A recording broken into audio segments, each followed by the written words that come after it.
Efectivamente hemos recibido esas modificaciones que usted anunció y el proyecto de dictamen de mayoría, pero debo hacer propias, por supuesto, esas observaciones que hizo el diputado Tetaz al respecto en cuanto a que no ha habido modificación al artículo 1 y 2 y efectivamente se está disponiendo toda una serie de gastos nuevos que no están incorporados allí en la disposición del gasto total. Y a su vez estamos faltando una regla muy básica de la Ley de Administración Financiera, que es prever las fuentes de financiamiento de todos esos gastos que estamos disponiendo su erogación desde el Congreso. Además de eso, debo señalar que tomamos hace minutos este proyecto de dictamen y si uno ve, sin entrar en la comparación del contenido de cada uno de los artículos, uno ve que el proyecto de ley de presupuesto que fue presentado el lunes por el ministro y ayer expuesto por el resto de los ministerios tenía 95 artículos. 95 artículos. Y este proyecto de dictamen que usted nos ha remitido ahora, presidente, tiene 151 artículos. Sí. Es decir, hay, creo, si no hago mal la cuenta, unos 56 artículos más incorporados para analizar. Y con todo lo que eso implica. Mire cómo hemos trabajado, diputado. Muchísimo, intensamente. Muchísimo y muy rápido. Sí, lo notamos. Rápido para la lapicera. Sí. Hemos trabajado ayer toda la noche haciendo artículos. Quiero decir que uno de los temas que más nos generó dudas el lunes fue el de las fuentes de financiamiento, que ahora se lo estaba marcando. Dijimos ese día, y no solo a partir de una observación nuestra, sino que era una observación también que hacía la Oficina de Presupuesto del Congreso, una observación que hacía la ASAP, la Asociación Argentina de Análisis del Presupuesto, y que marcaban que entre las fuentes de financiamiento, además de los adelantos transitorios del Banco Central, que hemos cuestionado, además de la colocación de deuda pública en pesos, ya sea aquella atada al dólar o dólar link, o la que es atada a la inflación o MASER, establecían allí también desembolsos de organismos internacionales que no eran el BID ni era el Banco Mundial, sino que era CAF, FIDA, Fonplata y otros, sin especificar cuáles eran otros, por 12.456 millones de dólares. Y nosotros ese día preguntamos, varios de los diputados, lo preguntó el diputado Laspina, lo preguntó Tetaz, lo pregunté yo y varios más, ¿quién nos prestaba tanto dinero?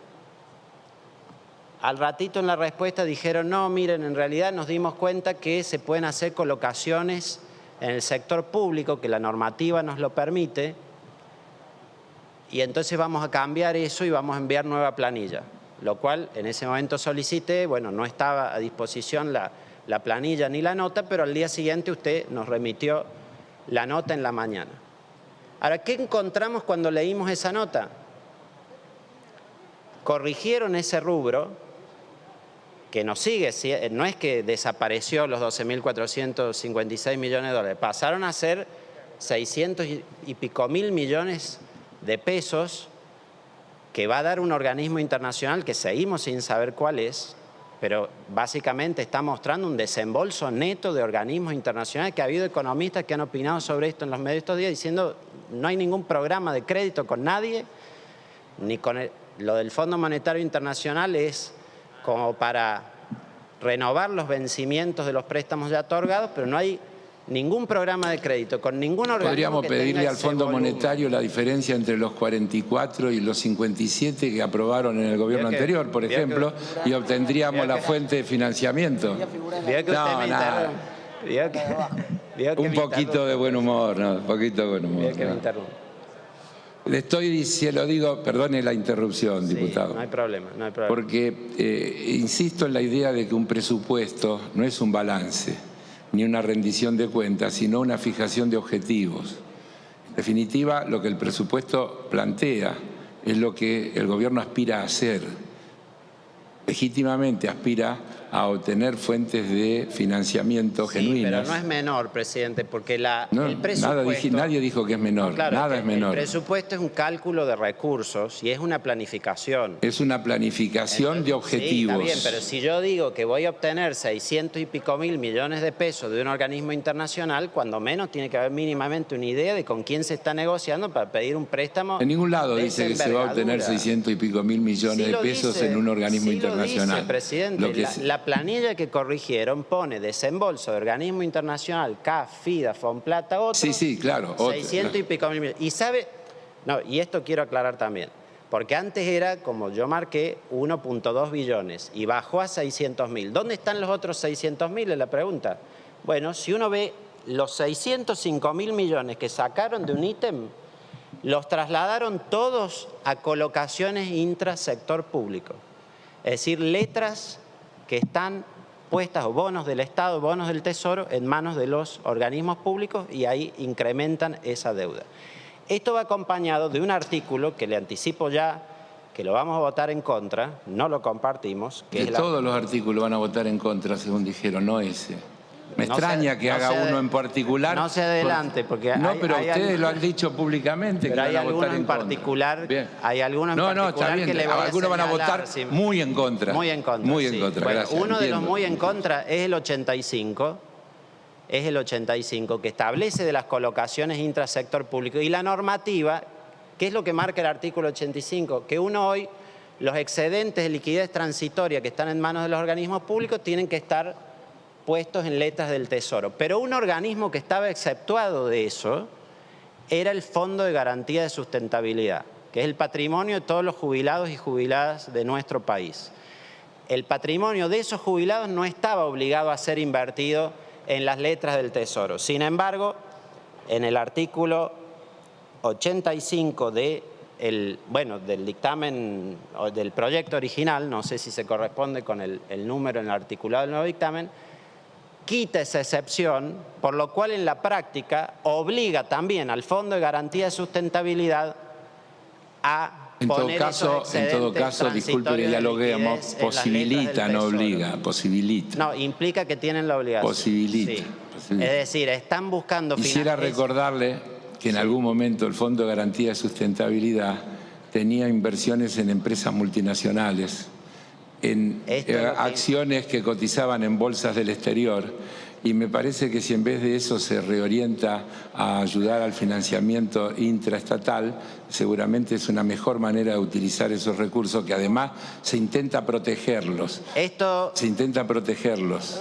¿Sabe qué, presidente? Haciendo que no pierdan valor. ¿Sabe qué concluimos a partir de esto? Que este cambio lo que implica es que se había marcado un desembolso de organismo financiero internacional que no estaba obtenido, no estaba conseguido, no estaba gestionado y se había puesto ahí solo como una previsión. Sí. Y ahora se decidió en cambio echar mano de esos recursos de los organismos públicos y particularmente el Fondo de Garantía de Sustentabilidad para financiar el Fondo de Garantía de Sustentabilidad tiene que estar invertido. Y eso no lo compartimos. Usted lo sabe. Bueno, entonces, eso es lo primero que nos ha marcado dudas respecto del financiamiento. Luego, presidente, ¿qué le puedo decir sobre las previsiones de la inflación? Lo hemos discutido desde el lunes, pero vino acá el ministro, insisto, vino el ministro el año pasado y nos dijo, la inflación va a ser del 29%. Y resulta que interanual está por arriba del 50%. Es la verdad, es decir, nos pueden dar 20 explicaciones, pero lo cierto es que dijeron 29. Y yo discutí con usted en ese momento, presidente, cuando le citábamos el relevamiento de expectativas de mercado, y ustedes nos decían, no, eso no se va a dar, son imprecisas esas estimaciones. Pero la verdad es que se dio eso, no lo que el ministro decía. Se dio lo del relevamiento de expectativas de mercado y lo que decían las consultoras. Bueno, el ministro lo admitió de que no se dio según sus proyecciones. Dijo, hemos puesto ahora en el proyecto de presupuesto que el año 2021 va a terminar en un 45%. Y ayer, mientras estábamos reunidos, ya salió la inflación de noviembre y resulta que en el acumulado ya superamos el 45%. Sí. Y hoy se lo dijo bien Tetaz, tendrían que bajar los precios directamente en diciembre, lo cual es imposible, para que se dé la meta del presupuesto para finalizar el año 2021. No tiene ningún sentido, presidente. Es decir, el propio ministro de Economía, ustedes mismos conocen que esa proyección de inflación que dan no se puede dar. Y entonces uno se pregunta, ¿cómo puede ser que profesionales que son competentes, porque los reconocemos como tales, no adviertan esto o no lo quieran modificar? ¿Cuál es la insistencia para, a pesar de saber o a sabiendas de que no se va a dar esos índices de inflación, insisten con hablar de una proyección del 33% para el año 2022? No queremos creer que es por el tema famoso de la subestimación de los recursos para disponer con discrecionalidad de esos fondos, pero es lo que uno llega a concluir a partir de eso, porque nadie puede en su sano juicio creer que esa va a ser la inflación que se va a dar en el 2022. Lo escuchamos al ministro y parece que todo fue extraordinario y la inflación va bajando. Lo cierto es que está mucho más alta, presidente. No se van a dar esas proyecciones, lo sabemos todos y lo han admitido en definitiva. Lo admitió el ministro. Hoy mismo, cuando usted anunciaba los cambios, dijo, bueno, los ingresos reales van a terminar siendo superiores. Entonces, si ya sabemos que las pautas que están acá, las proyecciones que están acá, no van a ser ciertas, ¿por qué insistimos en aprobar un presupuesto con proyecciones que no son ciertas? Y en esto yo quiero citar, porque está vinculado a otro tema, nosotros fuimos críticos de ese escenario macroeconómico y las proyecciones, pero en esto quiero citar otro tema que me parece que es eje, o es un tema crucial dentro del presupuesto y un tema crucial en la negociación con el Fondo Monetario Internacional, que es el tema de los subsidios. El informe de la Oficina de Presupuesto del Congreso, que está titulado Descripción General del Contenido del Proyecto de Ley de Presupuesto, página 25, analiza las proyecciones que formuló el proyecto de presupuesto y dice: las proyecciones de IPC, es decir, índice de precio al consumidor, y TCN, es decir, tipo de cambio nominal, reflejadas en el proyecto de presupuesto 2022, requerirían profundizar el atraso real de los precios regulados hasta alcanzar en diciembre de 2024 niveles inferiores a los de comienzo de 2016. Es decir, el único supuesto en que se pueden dar esas proyecciones es atrasando todos los precios regulados. Sin embargo, en la exposición, bueno, el proyecto de presupuesto en sí, hablan del incremento, de la reducción de los subsidios en un punto del PBI. Nominal. Nominal. Que le preguntamos, muy simplemente le preguntamos al ministro, ¿cómo va a darse esa baja? Lo derivó al secretario de Energía y el secretario de Energía habló de las audiencias públicas. El diputado Tetaz le preguntó cuál iba a ser la tarifa media, no se respondió, no se quiso explicar cuál va a ser efectivamente el incremento de tarifa, pero un incremento de tarifa que es evidente que se tiene que hacer si se quiere hacer esa baja de subsidios, es elemental, si no, no puede haber esa reducción de los subsidios. Cuando el diputado Laspina le hablaba del colchón tarifario, se refería a que se había logrado en un momento llegar a cubrir casi 2/3 del costo de las tarifas de electricidad y gas y después terminamos este año cayendo por debajo del 40%. El sendero de recuperación de eso implica necesariamente el aumento de las tarifas, pero nunca lo discuten explícitamente. ¿Por qué? Porque ni bien fue presentado por el proyecto de presupuesto por parte del ministro, al día siguiente el presidente del bloque oficialista en esta Cámara dijo: esas son cuentas matemáticas, sí, esas son cuentas matemáticas que no tienen que ver con la realidad cotidiana de la gente. Bueno, ¿cuál es el plan en definitiva para las tarifas?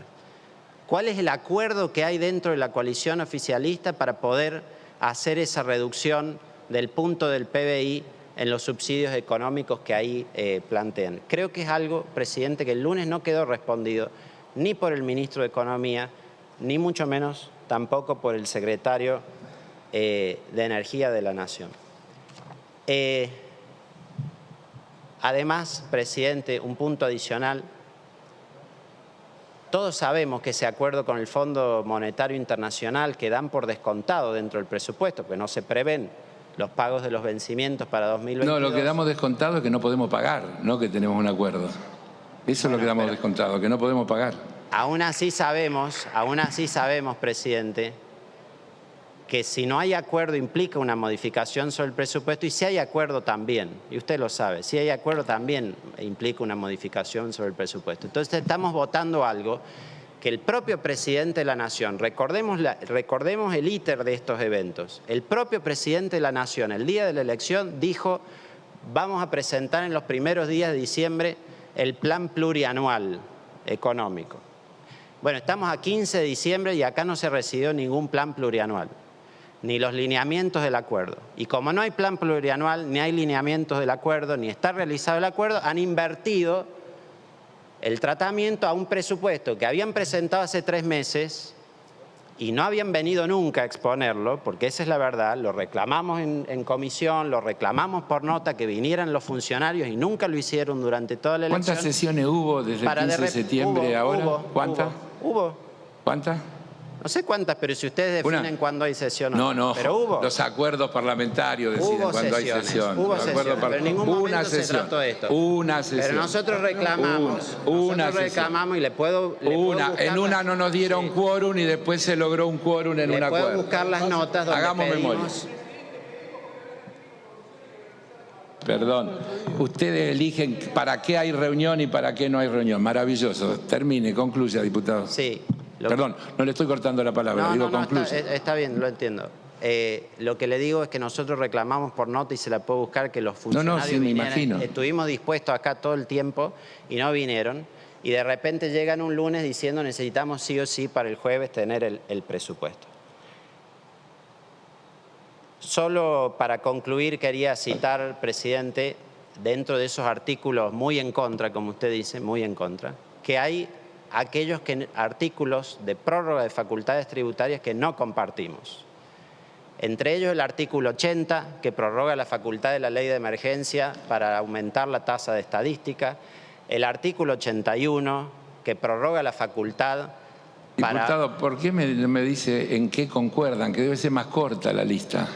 Porque no, si ya me dijo que iba a votar en contra. No, es que le estoy fundamentando. ¿Por qué no me da la lista de las cosas que está de acuerdo? ¿Y sabe por qué se lo hago, presidente? Porque el artículo 81, por ejemplo, que es el que faculta aumentar las retenciones al Poder Ejecutivo y que se cae ahora y se vence, y ahora ponen ahí una sustitución de artículo que en la práctica extiende hasta el 2024 las facultades.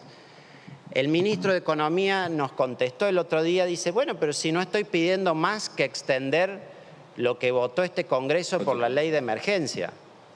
Lo cual es cierto. Lo que ocurre es que cuando tratamos esos artículos de la ley de emergencia, todos nosotros estuvimos en contra de establecer esas facultades tributarias para el Ejecutivo. Y estuvimos en contra entonces, y estamos en contra también ahora, presidente. Al igual que el artículo siguiente, que tiene que ver con bienes personales y el establecimiento de las alícuotas sobre bienes del exterior, que tenía un límite temporal y ahora quieren facultar al Ejecutivo a que pueda aumentar esas alícuotas de manera eterna. No compartimos ninguno de esos artículos, presidente, y por eso quiero decirle que no vamos a acompañar este presupuesto. Gracias. Bien.